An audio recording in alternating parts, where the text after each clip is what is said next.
دايما المسؤوليه مسؤوليه من يدير. يعني الوزير والوزاره والجزء الحكومي، احنا المنظومه الرياضيه مش المنظومه.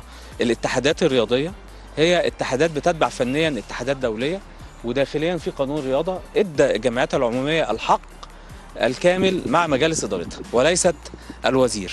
لكن لما بتحصل المشكله دايما بتكون ناتجه عن من يدير. كلامي عشان يكون واضح شويه، المشكله بتكون ناتجه عن من يدير وعنده فريق وعنده جمعيه عموميه. لما بتحصل مشكله الثقافه نفسها، فين الوزير؟ فين الوزير؟ الوزير مع المنتخب يشوف اللي موجود. لكن لما نيجي بنقول حصلت المشكله، اكيد ما بسيبش حاجه الا لما هتدخل وبقعد اسمع. هو لغايه امتى هيفضل لازم يعني مش عايز اقول مصطلح يعني يخرج عن الطبيعي، لكن هي مسؤوليه من يدير مش مسؤوليه الوزير. الوزير هيتدخل في الاخر وبنحل. على فكره مفيش مشكله ما كانش فيها حل، والحل في الاخر يعني احنا موجودين. لكن بنراعي القانون، بنراعي ان احنا مسطره، ما بنشوفش يمين وما بنشوفش شمال، ما بنشوفش الفريق ده مين والفريق ده ايه. والله حصل، بنقول اتحاد الكوره يعني حصل تواصل مع اتحاد الكوره واتخاذ الاجراءات القانونيه، وبعتنا الخطابات لكلاد الملك اللي المستحقات الماليه اللي موجوده كلها تتبعت له. مصر ما بتكون يعني ما فيش حاجه مش المفروض تكون موجوده، واتخاذ الاجراءات القانونيه من قبل الاتحاد. الباقي من حق اتحاد الكوره ياخد كل اجراءاته القانونيه. من حق اقولها تاني، واللجان اللي موجوده لها صالح، لها المسؤوليات والسلطات. من حق رابطه المحترفين في اداره الدوري تاخد كل ايه؟ كل قراراتها. طيب المتظلم عنده حاجتين، يا التحكيم الرياضي يا المحاكم لغايه المحكمه الدوليه. فبالتالي ده كله تنظيمات فنيه. الايثكس يعني احنا مع ان يكون في قواعد انضباطيه، ومع ان يكون في لجنه كمان للاخلاق والقيم موجوده هنا يدير بيها في الرابطه ويدير بيها هنا. في الاخر لما هتحصل مشكله اكيد بدخل، بس ليه؟ يعني المفروض من يدير يبقى عنده الموضوع ككل. ده انا بتكلم على الكوره، الكلام ده ما بيحصلش في حته تانية. احنا عندنا اللجنه الاولمبيه، الاتحادات الرياضيه اللي موجوده، عملنا السيستم خلاص، وبغير قانون الرياضه خلاص اتناقش اخر حاجه فيه. ده يدي سلطات اكتر، لان الحقيقي السلطات موجوده ما بين الجمعيات العموميه ومجالس ادارتها. وده قلناها في اكتر من ازمه. انت اتحاد الكوره عايز تشيله مش الوزير. النادي اللي موجود هو عضو جمعيه عموميه، عنده حلين: يا يطلب جنب توقعات جمعيه عموميه غير عاديه لطرح الثقه، ولكن ليس الوزير. ده يعني حاجه مفروغ منها. لجنه الانضباط طبعا في حاله ان هم مشيوا يعني واستقالوا واصروا، ايه الوضع القانوني؟ هل اللائحه بتقول ان الجمعيه ان الاتحاد في حال ان الاستقاله او مش موجودين، في 65 و66 مادتين في لائحه الاتحاد المصري لكره القدم، ان المجلس الحالي يعين حتى اقرب جمعيه عموميه، وان يكون اللجنه المرتبطه ديسيبلينري كوميتي او لجنه الانضباط يكون له خلفيه قانونيه، يكون مؤهل قانونا على خريج حقوق. والماده 66 قالت ان هو يكون له خلفيه قضائيه. اكيد دي كلها عناصر موجوده. والله في حال استمرار القضائيين لازم يكون في تجديد الند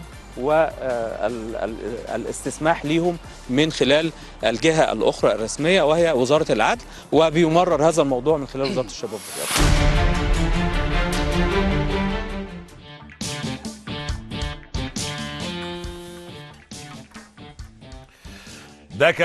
كانت تصريحات مهمة من الدكتور أشرف صبحي وزير الشباب والرياضة. قال جملة مهمة جدا، قال لك دي مش مسؤولية الوزير، دي مسؤولية من يدير.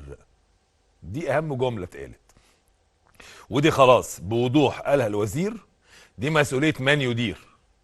يعني اتحاد الكوره واخد كل الصلاحيات بشكل واضح ورسمي من ممثل الدولة وزير الشباب والرياضة في ان ينفذ او ياخد كل صلاحياته كاتحاد او مجلس ادارة اتحاد.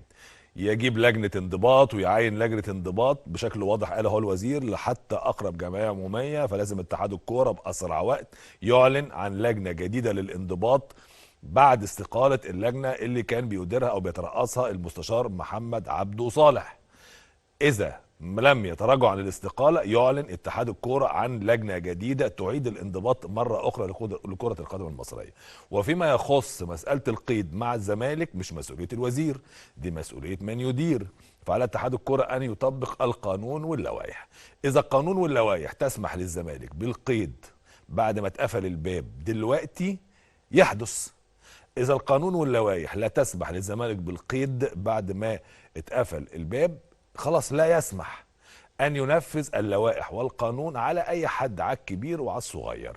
وفي امثله في العالم كله في هذا الشأن، في العالم كله. احنا بنشوف اليوفنتوس في ايطاليا متاخد معاه قرارات تأديبية قوية جدا وخطيرة جدا لمجرد انه هو قال في الميزانية بتاعته انه اللعيبة بتاعته ما اخدتش وقت الكورونا 4 شهور مرتباتها، وطلع انه هو ما خدوش، يعني تنازلوا عن شهر واحد بس، او خفض مرتب لشهر واحد مش 4.